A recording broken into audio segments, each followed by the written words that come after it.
Before we continue with today's topic, I must forewarn the audience that the subject matter that we will speak on today is most likely going to be geared towards adults. And therefore, I know many of you watch these streams with your children, and therefore I'm alerting you to the fact so that, if possible, you would give those young whippersnappers an opportunity to leave the presence of the adults because the content that will be discussed today is of a mature nature. You have been forewarned. What I have for the audience today is of absolute importance in that the Bible very clearly talks about the marriage bed and how that should be conducted. And there's a report that came out recently that was brought to my attention that it reflects a lot as to Christian attitudes, generally speaking, negative attitudes towards sex, and that has been reflected, that has had negative consequences in the area of marriage with respect to abandonments, divorce, single parenting, et cetera, things that you would not expect to see amongst Christians, but that one would expect to see amongst sinners. Why? Because they're sinners. You wouldn't expect to see those very same things in Christian circles. However, how the world goes is in Western society nowadays how Christians tend to go, which is an unfortunate thing, especially when one considers that Jesus calls us all to be salt and light. And by all, I mean Christians in particular. So, why is it then when Christians should be demonstrating what the godly standard is to the world, that Christians are suffering the very same maladies of miscomportment and other things, especially in the sexual realm, that sinners are? Even though the biblical morality, the Christian ethic teaches this, something in particular, and Christians would follow that, and one would think that is not the case. The consequences have been altogether different and, in a sense, similar to what the world teaches. So one has to ask the question why that is, and that's what I'd like to get at in today's stream, diagnosing why Christians, in essence, end the same way, have the same conclusions that the world has, when in fact the Bible calls us to be different, especially in this issue of sexual morality. More on that shortly. Welcome each and every one of you to this new live stream episode of Irrespective. For those of you that might be joining us for the first time, my name is Gio. This is Irrespective, irrespective of what the culture teaches, irrespective of what the culture wishes to tamp down, irrespective of what the culture wishes to censor. We're going to speak on it because Jesus calls us to be adherents, to abide in the truth, the totality of the truth, no matter where that takes us. A couple of housekeeping items before we continue. Before I actually do that, I think it's important that I add this clarification before I do the housekeeping and then get more fully into the topic. Some Christians, when they listen to the introduction that I just offered, will automatically shut this down out of a preconceived bias, out of a prejudice that says this topic is off limits. And therefore, it's best if we not even speak on the matter. And that, generally speaking, talks to the very same thing that I led off with, meaning that Christians generally have a negative attitude toward sexual matters, even though the Bible has a lot to say on the matter. And it is my contention that if we were to allow the scriptures to speak to us and we were unabashed in our acceptance of what the Bible has to say about sexual relations, that we wouldn't suffer the same consequences that the world does because of their misapplication and abuse of sexual desire and sex in general. One would think, as I said before, I'll state it differently now, that Christians, being the salt and light of the world, would understand this. But there's been a general consensus within churches for some time now that churches ought not speak on the matter because it is uncouth. It is something that we should not speak of because it is somehow unholy. Yet those very same people whom will put these demands upon pastors and churches, and even in their own groups, to not talk about these things, behind closed doors, they access pornography. They watch material that is necessarily pornographic in nature. They are reading literature where the void has been left, where instead of speaking biblically into that matter, meaning the topic, sexual morality, They allow the world to fill that void with that information. And now they allow worldly thought, secularist, the secularist mindset about sex to fill that void, whereas Christianity, Christian ethics should fill that. And now they suffer the consequences for it. So, for any person who might be thinking this is not something that Christians ought to be talking about, firstly, you're wrong. Secondly, it is because of that willful ignorance that Christians are now suffering the very same conclusions that sinners are and asking themselves the question, why? Why is it that we are looking a lot like the world is in the way that the amount of divorces, adulteries, sexual sin defines them? Why is it the amount of pornography consumption? Why is it that Christians are looking an awful lot like sinners in the matter? Well, there you have your explanation, because of that very same attitude, which states it's not something that we should speak on. However, if you're interested in knowing what the Bible has to say about it, the positive inclination that the Bible has about proper sexual relations, you'll want to stick around, because it may just be that this might be the correction that you need in order to have a more fruitful and enjoyable marriage. And if you're not married yet, if you're looking for prospects, you know what you need to know heading into marriage so as to have a pleasurable and God-centered marriage, which includes, by the way, sexual relations, healthy sexual relations in the matter. More on that shortly. Back to the housekeeping, but I needed to add that because I think years of ministry have led me to a point where I understand what people are thinking sometimes when you're broaching certain subjects, and it's necessary to add claritory statements so as to bypass those prejudices which are not founded on a biblical understanding, but rather taken from some other place that in reality just leads to torment, a lack of peace, and all these other things, which I'll have more to say on that also shortly, because it is important to talk about where Christians have gotten this generally prudish attitude towards sex. The Puritans have a lot to do with that, but those ideas have been adopted into general Christian circles, and it's led to the very same problems that we just profiled just a couple of seconds ago.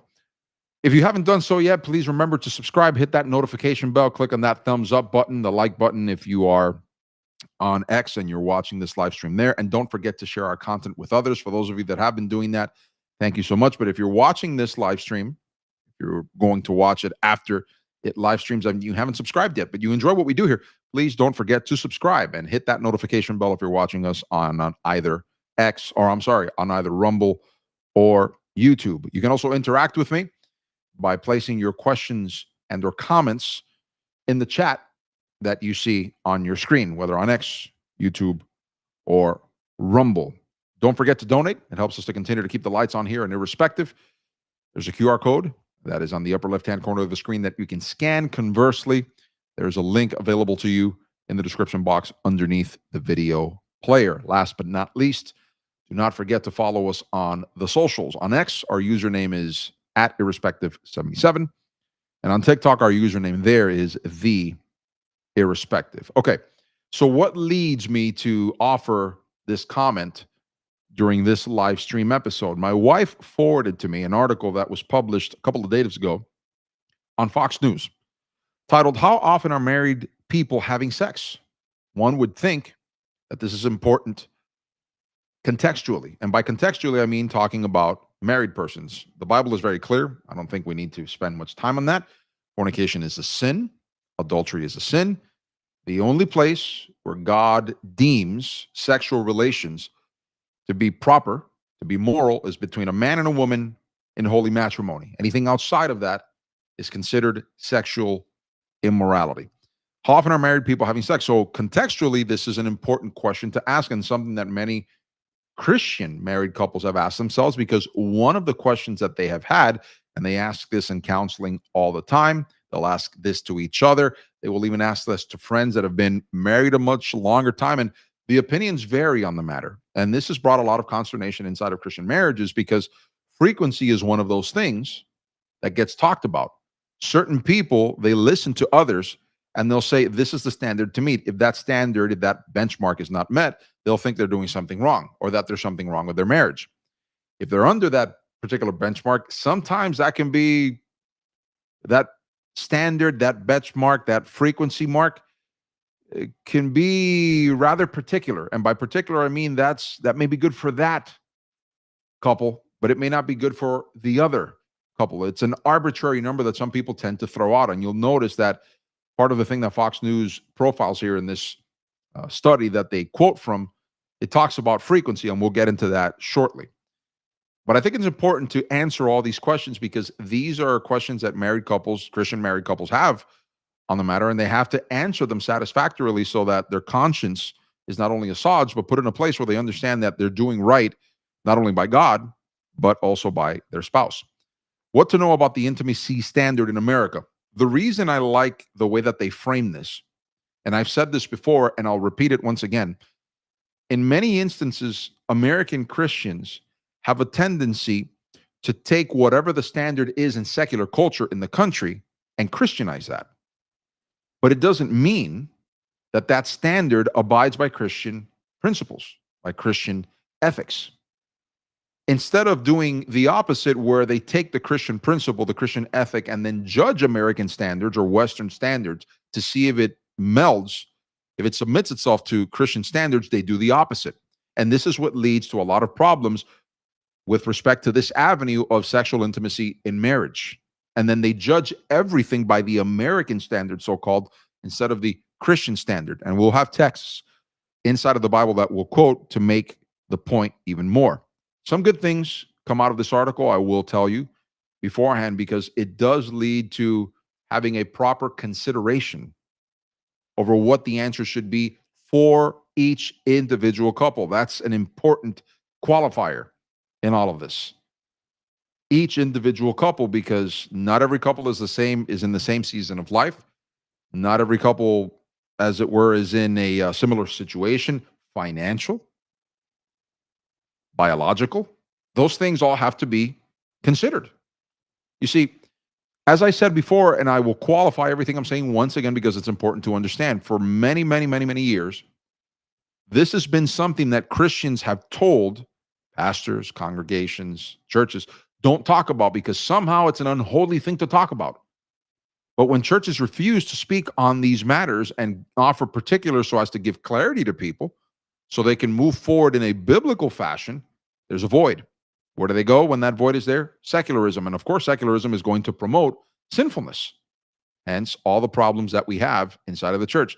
Pastors engaging in all sorts of adulterous situations, Christians engaging with pornography behind the scenes, even though they'll raise their hands on Sunday and try to give the outward appearance that everything is okay. They are engaging in sexual immorality behind closed doors. All of these issues arrive because Christians, prudishly, sanctimoniously, externally, they'll say, we can't talk about this, but if these things can't be spoken of, then what enters that void is sin. So it's better just to be honest and open about these things. Sure, some will listen to me say that and say, so that means that we have to take everything private and expose it. No, that's not what I'm talking about. What I'm saying is that with respect to honesty, with respect to openness about it, is to ask the question, what meets the biblical standard? What meets the Christian ethic? What is acceptable under those things and what isn't?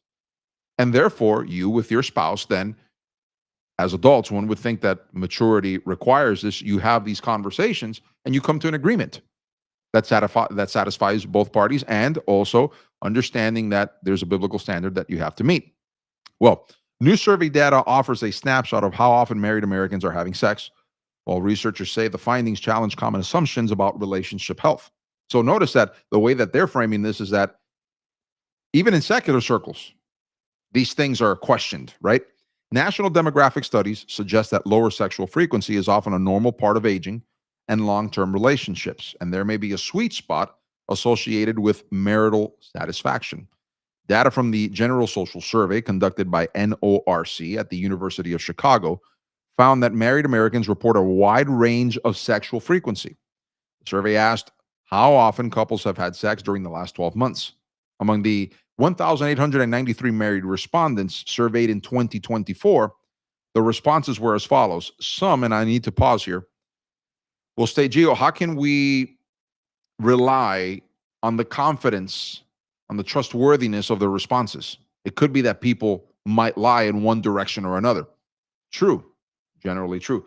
However, my understanding is that when these surveys are taken, they weigh those sorts of things in order to determine an accurate number, percentage, even making up for people that have a tendency to lie about these things. So take that into consideration. I'm not saying that this is absolutely trustworthy, but when I look at some of the numbers, I think there is a level of trustworthiness to this because it kind of runs the gamut of what human nature necessarily dictates. And by human nature, I mean observable behavior. And it kind of comports. It seems to align with what is generally seen. And for me, I give this a level of confidence because having talked to to married couples in biblical advice giving counseling seems to align with what I have personally experienced. Anecdotally, I get it, but nevertheless, it aligns with what I've seen also with giving people advice, biblical advice in marriage.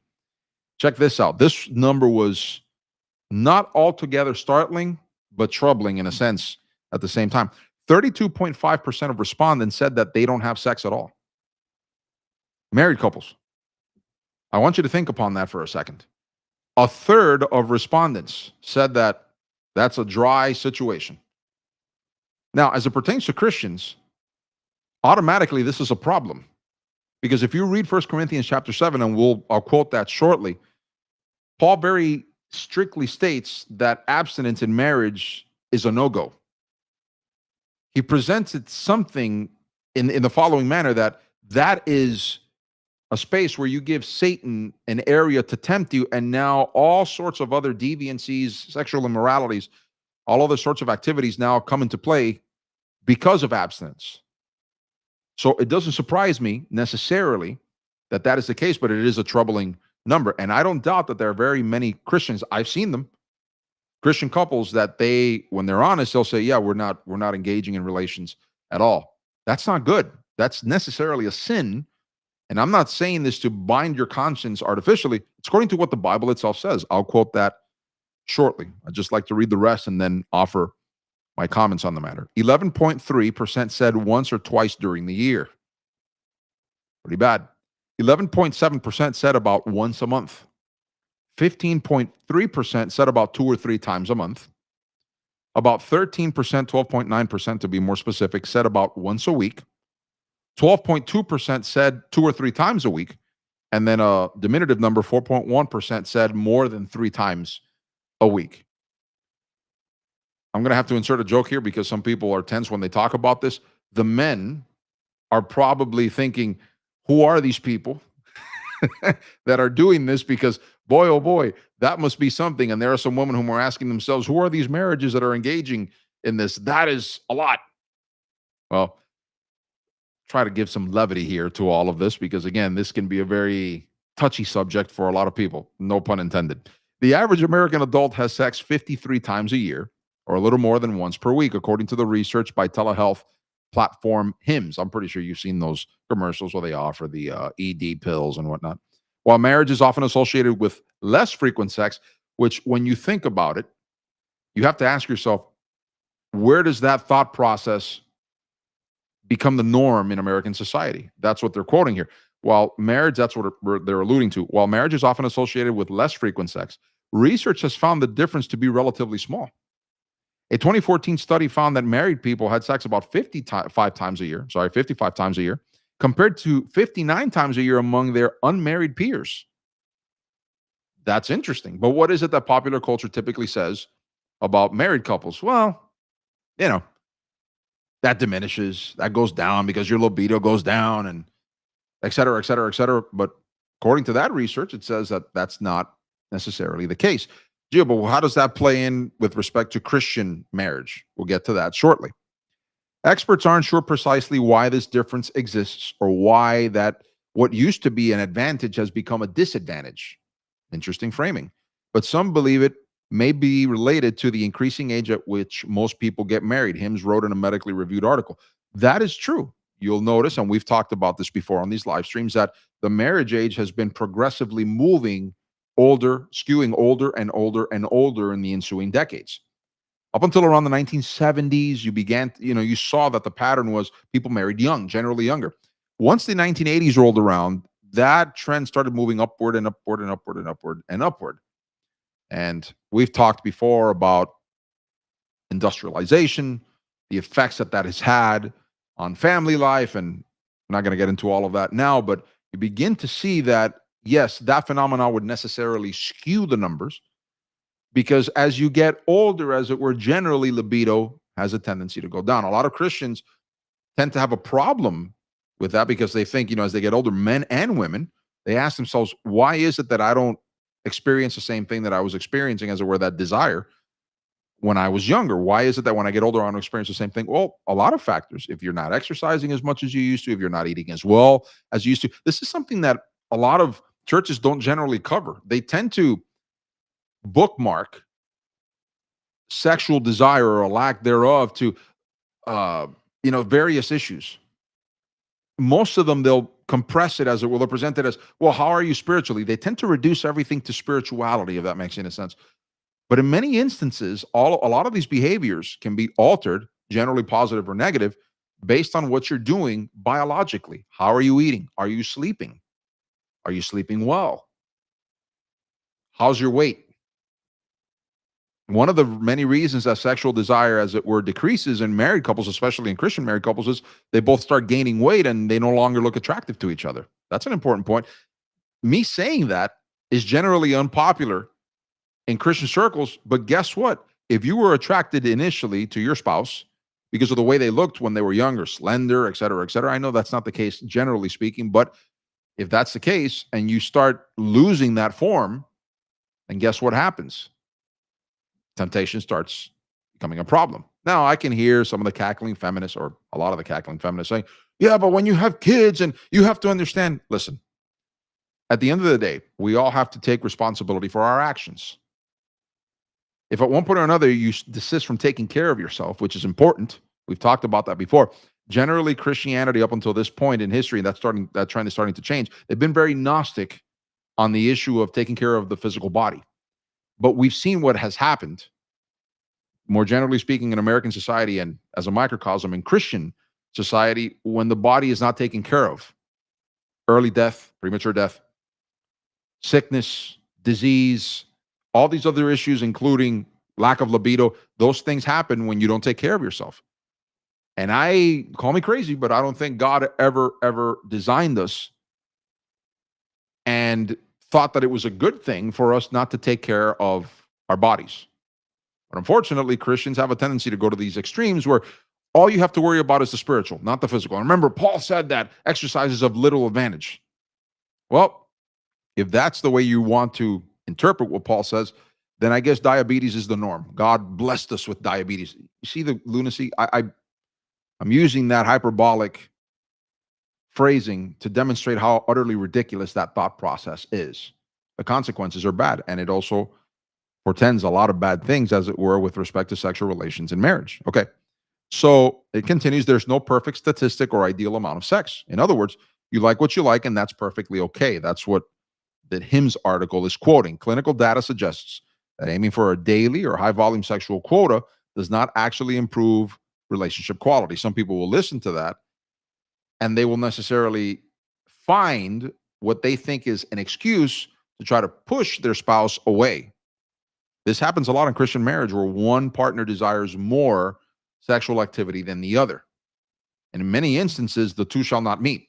And by shall not meet, I mean that there's no agreement on the matter. There's just no relenting on either side of the matter. And this is why I said earlier that it's important for us to find spiritual maturity on the matter. If we are mature adults, if we are Christians, then we should be able to talk about these things, husband and wife, and reach an agreement, reach a consensus. How do you reach that consensus? Some might be asking. 1 Corinthians lays it out. Your body's not your own, husband. Your body's not your own, wife. 1 Corinthians 7 says that. In other words, the standard that Paul wants husband and wife to think about is my body's not my own, it belongs to my spouse. So Anything I can do to satisfy them within the parameters of biblically acceptable sexual morality, I'm going to do it because it's not about myself. It's about making sure that my partner, my spouse, is satisfied and that they don't have a roving eye. Make sense? 1 Corinthians 7. I'll read it shortly. A study published in Social, Psychological, and Personality Science. Let me say this before I continue. Before I continue saying this, there's a level of selfishness that I've seen exhibited amongst a lot of Christian couples, or one of them inside of those marriages, when they say, "Well, I just don't have the feeling anymore, so that's why I don't put out," as they say. Why are you only thinking about yourself? Why aren't you thinking about your loved one? If you truly love this person, then why aren't you thinking about their happiness and only about yourself? I know that opens a lot of can of worms, and people will criticize me for that. That's fine. I'm not going to relent on speaking the truth of the matter simply because some people say they're offended. In reality, that offense is a petulancy from these people because they don't wish to change and they don't wish to think about anybody else except for themselves. So I'm not going to change the truth of the matter. I'm not going to desist from saying the truth simply because you don't wish the truth to be stated because it makes you so-called uncomfortable, when in fact it's just that you don't want to change. You're still called to holiness. And part of that holiness in marriage is to think about your significant other, husband or wife. It doesn't give you the excuse to suddenly say, "Well, I'm dry as a bone now. Guess what? Nothing else is happening." And nothing else is going to happen. It doesn't free you from your marital responsibility. Again, 1 Corinthians 7, we'll quote it shortly. A study published in Social, Psychological, and Personality Science in 2015 evaluated more than 30,000 individuals over 4 decades and discovered a drop-off in additional benefits. While overall happiness increased as the physical intimacy moved from monthly to weekly, of course, that makes sense. Couples who had sex 2, 3, or 4 times a week experienced no additional statistical boost in marital satisfaction compared to those hitting the weekly threshold. So the question here some Christian couples might ask and say, "Well, Gio, myself and my wife and my husband, we actually enjoy frequent sex." Good. That's a great thing. Keep doing that. As long as you're both satisfied, that's a good thing. Some will say, "Well, that's a bit frequent for us. We pretty much have talked about it honestly, and we have hit, as it were, a nice crescendo with this amount that we do." That's fine also.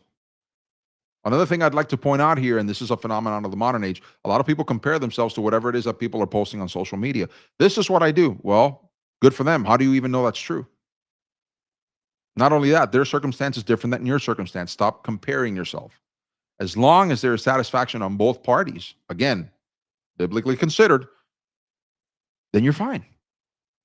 That's an important thing to keep in mind. Despite some research suggesting a slowdown with age, intimacy remains an important factor in healthy aging, linked to improved physical and emotional well-being. Of course, part of the way that God designed us is that we have desire. Desire is not a bad thing, but Christians, unfortunately, for many years have seen lust. They use that term, and they will say, lust is sinful in every instance. So if you're lusting after your wife, if you're lusting after your husband, is that a bad thing? Lust, all it is desire.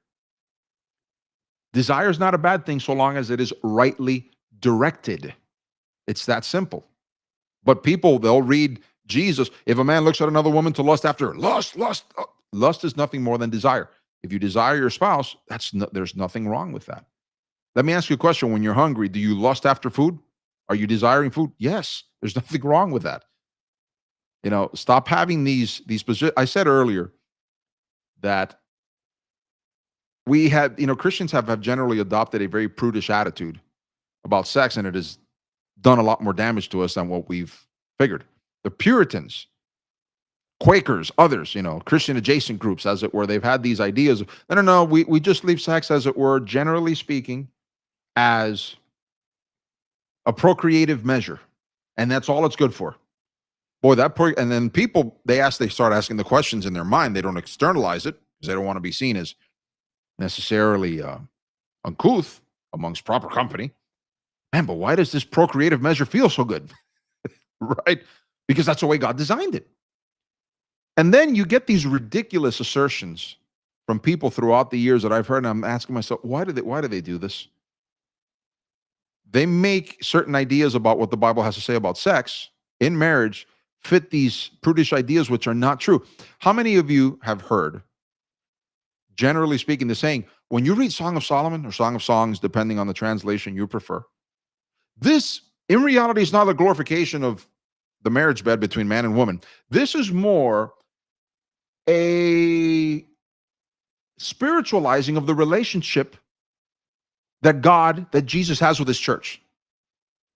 And then you go and read Song of Solomon and you're thinking, there's a lot of explicit language that describes sexual activity in Song of Solomon. And translators throughout the years, they've kind of, shall we say, tamped down the language as it appears in the original to make it a bit more clean, some would say. But the fact of the matter is that when you read Song of Solomon, you're thinking, come on, stop trying to spiritualize everything. This is a text, when you read it, and I would encourage you, if you're married, read it. If you're not married, read it. It's in the Bible. And you're thinking, boy, oh boy, these two really enjoyed having intercourse with each other. They really loved seeing each other naked. Why? Because that text is telling you that there should be that level of passion, there should be that level of desire in the marriage. That should be, as it were, the perfect note that should be hit in Christian married life. But no. Everything is an allegory. Everything is a spiritualization. And they'll take things. I mean, I'll read some of the text for you. Song of Solomon. He said, my beloved is to me a pouch of myrrh. He spends the night between my breasts. That's Song of Solomon 113. There are other texts. For example, Proverbs 5:19 talks about the wife. She is a deer of love and a doe of grace. May her breast satisfy you always. By her love, may you be intoxicated continually. That's very interesting. So the Bible has very pleasant things to say about the marriage bed, intoxicating things to say about the marriage bed. You can continue to read the Song of Solomon or other texts there that, in essence, talk about the same thing. So if the Bible speaks so positively about the marriage bed, about the Christian marriage bed, about sex itself, because God created it, then why have Christians generally adopted this negative, prudish attitude towards sex? Sanctimony. That's a simple answer. But there's also a second answer, and I alluded to it earlier, and it's something that needs to be abandoned. Generally speaking, a lot of people find an excuse to be that way so that they don't fulfill their marital responsibilities, husband or wife, because either they might have a roving eye, they're not sexually satisfied, and they don't talk about it openly to their spouse. All these things can play a factor into why that prudishness is generally accepted when that's not that is not the biblical attitude that Christians should have towards sex in marriage. Hebrews 13:4, marriage must be held in honor by all. Most people, when they read that text, they say, okay, there are parameters here, and that's what it's talking about here. But when you hold something in honor, you hold it in high esteem, don't you? Yes. Well, then, and the marriage bed be undefiled, because God will judge the sexually immoral people and adulterers. So they generally read that text and they'll say, well, okay, so I have to be very careful of this, to the point where it's no longer a respect by what the text is telling us, but out of fear now. It's a fearful thing that they approach with. Guys, come on. We all know, this is a basic understanding. God created sex. He made it enjoyable. Yes, there's procreation. It's a part of it. It's an essential part of it, but it is something pleasurable. God created it that way. He says so in the inspired word. Let's enjoy it as such. Stop it with the prudishness that, again, like I said earlier, has led to these bad consequences. Well, a couple of final things here. Reasons for declining intimacy. When a couple experiences an intimacy dry spell, medical professionals recommend evaluating physiological factors rather than jumping to conclusions about incompatibility. I agree. In many instances, it has to do with, hey, guy, you're just too fat. Hey, woman, you're just too fat. Lose some weight. You'll notice that your libido are going to come back online rather quickly, because there's a way that you can suppress, as it were, the hormones necessary for having a good active libido so that you, husband and wife, both enjoy the thing. Educational resources from the International Society for Sexual Medicine note that the following physical conditions can influence libido: hormonal shifts, age-related drops in testosterone in men, and fluctuations in estrogen during perimenopause or menopause in women can reduce sexual desire. So what do? There are things that you can do, and I would encourage you to research them, where men, for example, if you increase the amount of weightlifting you're doing, you're eating more cleanly, et cetera, you increase physical activity, that can actually help to reduce these hormonal shifts. In women, eating, exercising, all these other things, you have to do the research. There's plenty of information online, not from mainstream doctors mostly, but from others that are outside of that, that will tell you do this, do that, and the other thing, and you'll notice that this will improve. Vascular and metabolic health. Poor cardiovascular health, chronic fatigue, and thyroid dysfunction can all contribute to lower libido. Absolutely. Prescription side effects, common medications, particularly SSRI, antidepressants, and blood pressure drugs, frequently impair sexual function according to experts. It's a problem. And let me tell you, the amount of pills people are popping nowadays, I can see why this number has decreased. Stress response, elevated cortisol levels from ongoing mental stress directly disrupt the body's reproductive hormone output. Relationship issues, the state of an intimate relationship can play a role in sexual desire, potentially leading to communication issues, unresolved conflicts, or lack of emotional intimacy. Lifestyle factors, poor diet, that, like I said earlier, is probably at the epicenter of a lot of this. Lack of exercise and substance abuse can also drive down libido. Rather than trying to force a weekly goal, the article ends, healthcare providers encourage couples dealing with mismatched sexual desire to discuss the issue openly and consult the doctor to evaluate baseline hormonal levels, medication profiles, and overall metabolic health. Good advice there. But I'd like to leave you with this. I said I was going to quote 1 Corinthians chapter number 7. I think in here, Christians can find, generally speaking, a good starting point by which to judge the way that you approach the thing, and a standard by which that if you follow what the principles are put forth here by the Apostle Paul, they are generally very, very good guidelines that if you ever get off the middle path, as it were, these things will generally bring you back to a place of health in marriage and in the marriage bed. A lot of people, what they'll have a tendency to do, and I have to contextualize this for the audience, is that they'll read the first portion of 1 Corinthians 7, and they'll think that that is limited to that question that he had received. But you'll notice that what Paul is doing here is that he is actually opening the topic up to talk about, more broadly speaking, the responsibilities that both husband and wife have to each other and to the Lord with respect to the marriage bed and to marriage itself. So keep that in mind. Now, concerning the things which you wrote, and he's quoting here, it is good for a man not to touch a woman.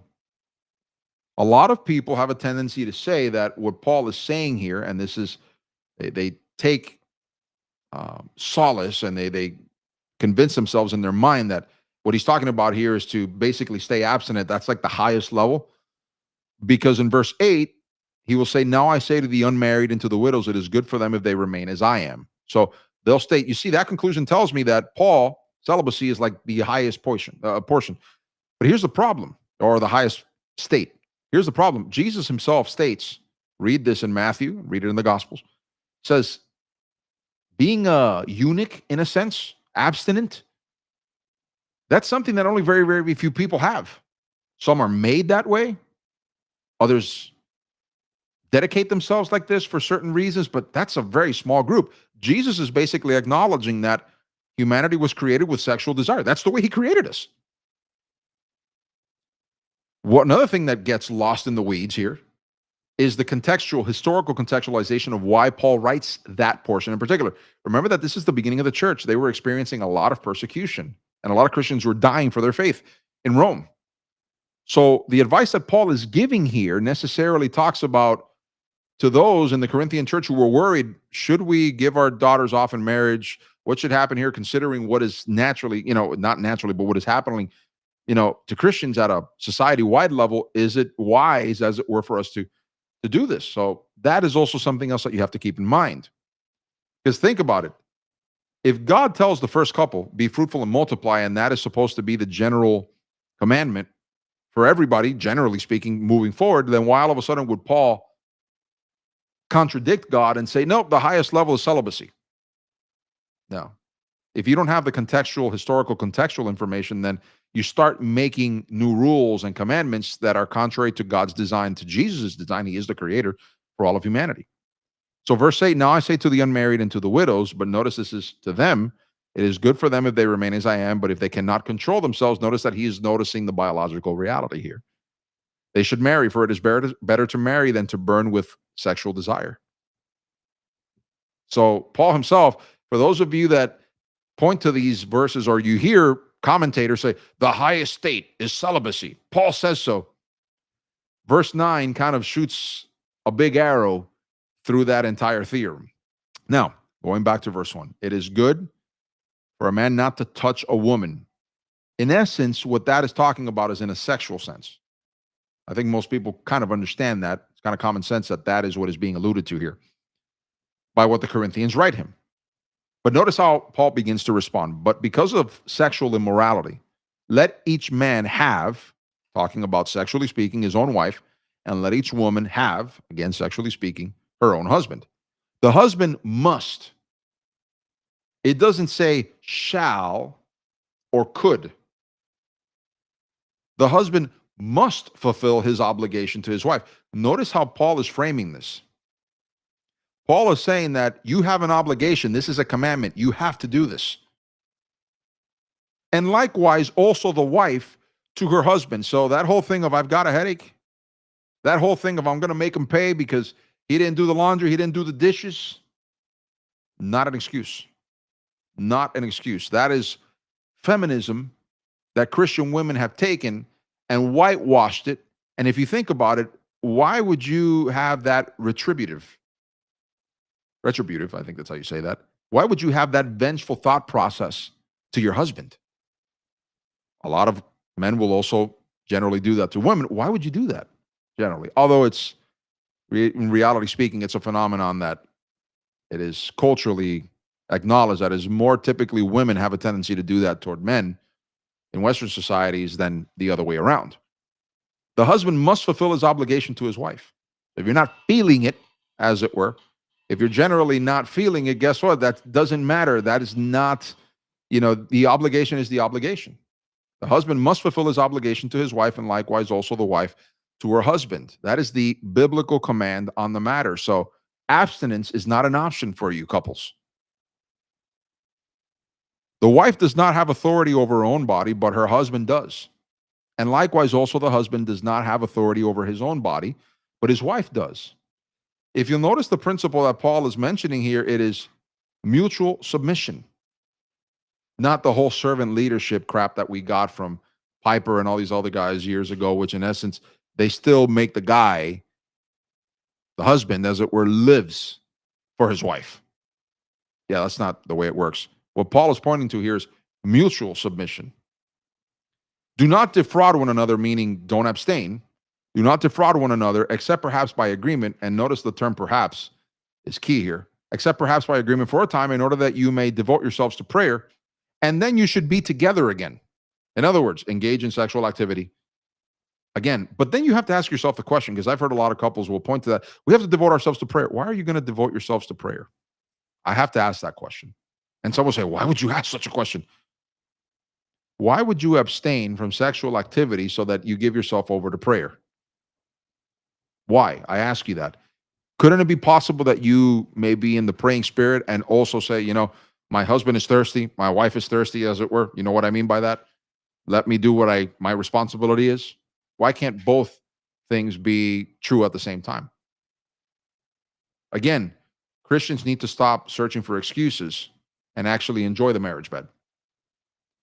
And then you should be together again, lest Satan tempt you because of your lack of self-control.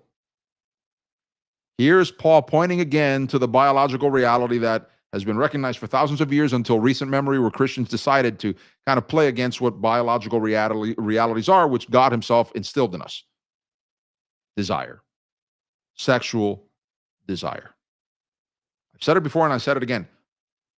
Everything that God creates is good. When you misdirect it, when you abuse it, that's when it becomes bad.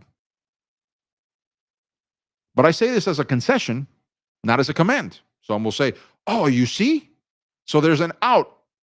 Why are you looking for the out clauses? Why are you looking? Besides, when he says, but I say this as a concession, he's talking necessarily about the small time of devoting for prayer. Because otherwise, why then would he say in verse 3, the husband must fulfill his obligation to his wife, and likewise also the wife to her husband? So all of a sudden, that is also a concession. That's up for interpretation? No. What he's talking about in particular is abstaining from each other for a time of prayer. But he says, but I say this as a concession, not as a command. Interesting. He finishes, and this is where the people whom will generally celebrate celibacy above all things, even though they themselves are burning, they point to this to say, you see, I wish all people could be like myself, but each one has his own gift from God. One in this way and another in that way. Notice what we talked about at the very beginning, particular situations relative to that couple, relative to that person.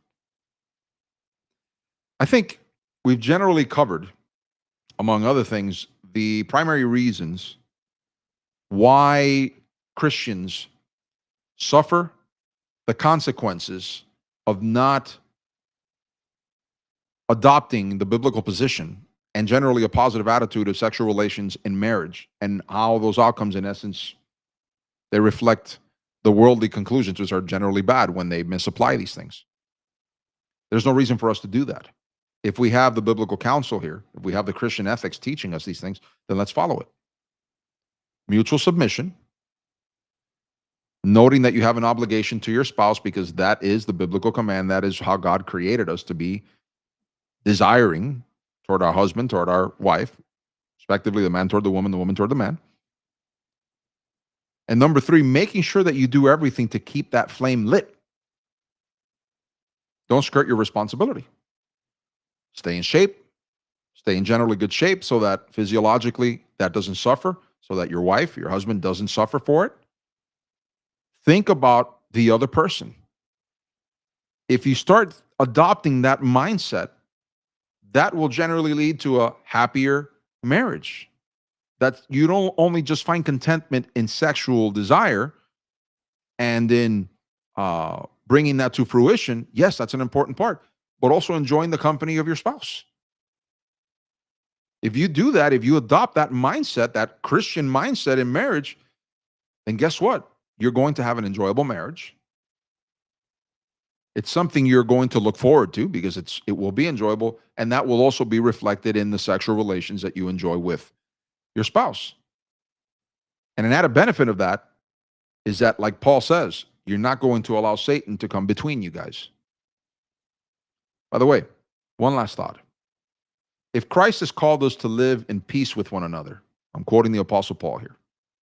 If Christ has called us to live in peace with one another, how is it that Christians can tolerate being at war with their spouse?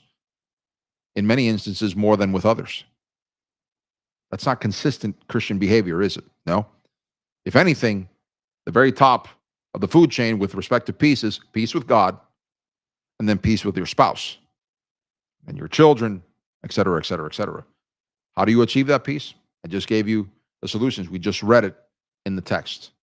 Mutual submission, mutual submissiveness, thinking, and that works for both husband and wife. And stop it with the excuse making. Stop looking to the world for answers. Submit to each other, knowing that your body doesn't belong to yourself, it belongs to the other, and that will generally lead to a contented, satisfied marriage and marriage bed. That's what I have for the audience on this edition of Irrespective. And I think I was able to thread that. I must pat myself on the back. I think I threaded that pretty impressively without necessarily going to a place where people say this is generally degenerate.